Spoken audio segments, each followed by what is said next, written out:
안녕하십니까. 박훈탁TV입니다.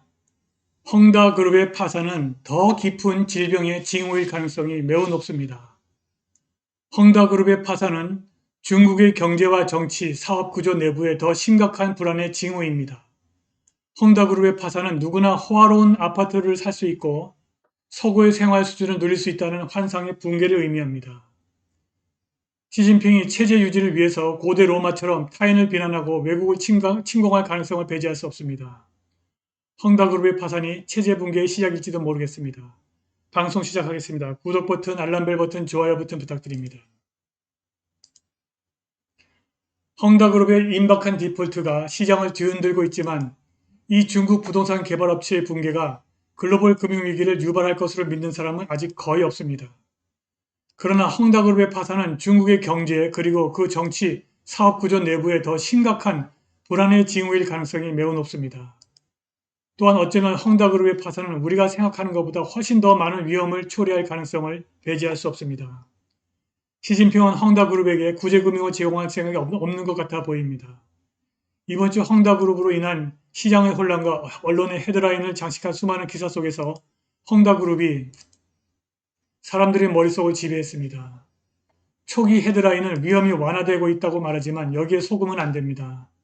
S&P는 헝다그룹이 부도 직전에 있고 국경정부가 개입할 것 같지 않다고 썼습니다. 헝다그룹은 아시아에서 가장 큰 정크본드 발행자입니다. 다가오는 헝다그룹 부도에 대한 시장 전망은 엇갈립니다. 일부 분석가는 헝다그룹 파산이 중국 안에서 찻잔 속의 태풍에 그칠 것이라고 보고 다른 분석가는 헝다그룹 파산의 여파를 북경정부가 쉽게 해결할 수 있다고 생각합니다. 헝다그룹의 파산을 중국이 건전한 자본주의라는 증거로 간주하는 사람도 있습니다. 중국에서 기업이 실패할 수 있다는 사실은 중국에서 자본주의가 작동한다는 증거라는 것입니다. 그런데 그렇지 않은 것 같습니다. 지난 수년간 중국의 정치와 비즈니스에서 대대적인 변동이 발생했습니다. 중국은 트럼프의 보호주의에 반발했고 글로벌 리더로 발돋움하려고 했고 시진핑이 근육을 자랑했고 부유한 기업인들을 제압했고 그리고 마침내 공동부유 커먼 프로스페리티를 추구했습니다. 헝다그룹의 파산은 단지 훨씬 더 깊은 어떤 것의 징후일 뿐인지도 모릅니다. 지난 30년간 폭주한 중국의 성장이 외부에서는 인식할 수 없는 내부 위기를 심화시켰을 가능성이 있습니다. 헝다그룹을 낳은 과잉과 모든 중국인이 호화로운 아파트를 살 수 있고 서구의 생활 수준을 누릴 수 있다는 환상이 여지없이 무너지기 직전이라면 어떻게 될까요? 다가오는 중국 부동산 파산은 대단한 볼거리이지만 많은 측면에서 서구에서 발생한 시장 붕괴와 유사하면서 또한 다를 것입니다. 그것이 진행되는 과정에서 글로벌 투자자들이 중국에 대한 인식을 완전히 바꿀 것입니다. 어떤 사람은 헝다 파산을 중국의 리먼 브라더스 사태를 보는가 하면 민스키 모멘트를 기대하는 사람도 있습니다. 민스키 모멘트는 과도한 부채로 인한 경기 호황이 끝나고 채무자의 부채 상환 능력 악화로 건전한 자산까지 팔기 시작하면서 자산 가치가 폭락하고 금융위기가 시작되는 시기를 의미합니다. 이것은 미국의 후기 케인스주의 경제학자 하이만 민스키가 주장한 금융불안 가설에 따른 이론인데 그는 금융시장이 내리적으로 불안정성을 내포하고 있으며 금융시장에서 활동하는 경제 주체들은 비합리적인 심리와 기대에 의해서 크게 좌우되기 때문에 자산 가격과 거품과 붕괴를 주기적으로 겪게 된다는 것입니다. 몇 년 전 팬데믹 이전에 상해에서 자동차 박람회가 있었습니다. 여기에 이 헝다가 에버그란드 뉴 일렉트로닉 비어클의 가장 큰 스탠드를 가지고 있었습니다. 그리고 여기에 11개의 다양한 전기 자동차를 선보였습니다. 그런데 놀랍게도 이들 중 어느 것도 실제로 구매할 수는 없었습니다.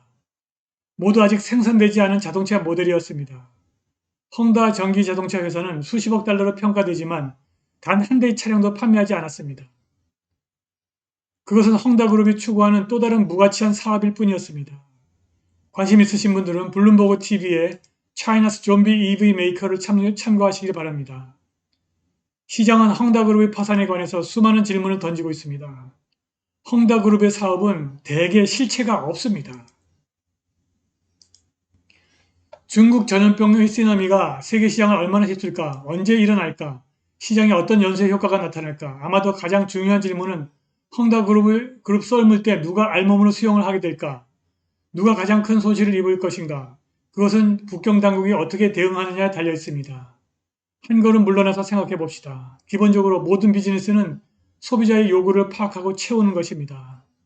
기본적으로 탐욕스러운 사업가들은 정치 금융 시스템이 그들을 가능하게 하기 때문에 도취되는 경향이 있습니다. 기본적으로 거품은 터지기 마련이고 누구라도 청소는 해야 합니다. 헝다그룹의 경우 중국 특성을 지닌 수천 개의 자본주의 꽃이 지속 불가능한 사업으로 성장했습니다. 그것은 근본적으로 부채로 인한 서브프라임 모기지 사태와 전혀 다르지 않습니다. 이것의 가장 큰 차이점은 미국이 아니라 중국이라는 것입니다. 중국은 이를 다르게 했습니다. 1980년 이후 중국이 회복과 성장을 위해서 추구한 길은 아무런 결과가 없었습니다. 지금까지 우리는 중국 자본주의 붉은 깃발 아래 눈부신 성장과 가치 있는 기업의 창설에 대해서 중국을 칭찬해 왔습니다. 후속 논란이 어떻게 정리되는지 보는 것은 흥미로운 일이 될 것입니다. 도덕적 회의에 대한 질문은 놀라울 정도로 간단할 것입니다.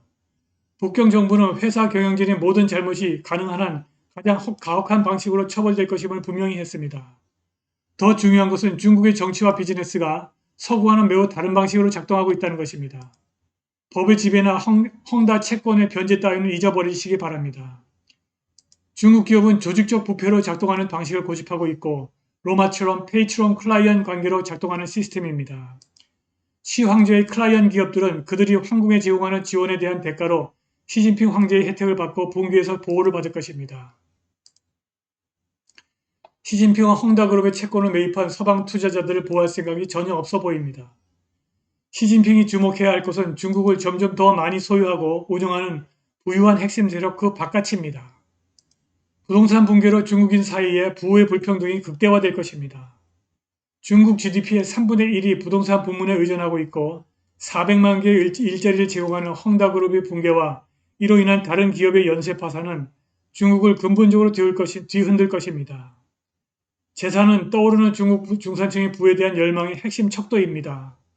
중국의 소규모 투자자와 저축자들은 부동산에서 가장 큰 손실을 입을 것입니다. 헝다그룹 파산이 국내 은행 위기를 촉발할 경우 이러한 손실은 크게 증가할 것입니다. 중국 주요 도시에서 투자자들이 시위를 벌이고 있다는 보도가 있습니다. 빅테크에 대한 시진핑의 탄압은 사회적으로 평등한 경제를 설계하기 위한 당의 강령입니다. 그는 불평등이 심화된 원인을 부패한 비즈니스 관행에서 찾았고 간부들은 시진핑이 공동부유와 절약 슬로건을 외우고 있습니다. 중산층이 다가오는 헝다그룹 파산의 고통에 시달리는데 시진핑의 왕자들은 계속해서 번영을 한다면 공동부유는 공허해 보일 것입니다. 중국에게 진실로 큰 위험은 헝다그룹 파산이 아니라 공산당이 대중에게 부호 일자리 그리고 공동부유를 제공하겠다는 약속을 지키지 못하는 것입니다. 그것은 매우 심각한 위험입니다. 다수의 실패한 전기 자동차 회사, 여전히 외국의 기술에 의존하는 기업들, 엄청나게 과대평가된 부동산, 이 모든 것들이 공산당이 약속한 강력한 경제라는 환상과는 거리가 멉니다. 중국이 체제 붕괴를 막기 위해서 고대 로마처럼 타인에게 책임을 전가하고 침략을 하겠습니까? 오늘 방송은 여기까지입니다. 감사합니다.